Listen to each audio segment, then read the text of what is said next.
In 1958, a London lawyer named John Hostetler made what seemed like a routine trip to Northern Ireland. He was there to observe a murder trial, the case of Mallon and Talbot. But what he witnessed in that courtroom, and in the streets of Northern Ireland, would shock him to his core and transform him into one of the most important advocates for Irish civil rights. Hostetler had been hired by the Connolly Association to investigate something deeply troubling: Republican prisoners who were also trade unionists, imprisoned without charge or trial. Reports of torture in detention had been documented in the Irish Democrat newspaper, but few in Britain knew or cared about what was happening just across the Irish Sea. When Hostetler arrived, he was immediately struck by what he called a strange sight to English eyes: police officers of the Royal Ulster Constabulary carrying truncheons and revolvers at all times, sometimes even Sten guns. This wasn't normal policing, this was something else entirely. But it was inside the courtroom that he experienced his most profound shock. He later wrote, "What surprised me beyond measure was the unreal atmosphere of a place where nobody thought it the slightest bit odd that accused persons should accuse the police in this way.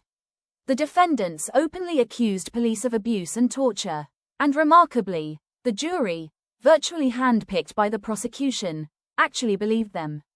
Yet no one in Northern Ireland seemed surprised by any of this. It was just normal." Hostetler realized he was witnessing something extraordinary. It was like being in some colonial country under a tyranny all truth about which was suppressed.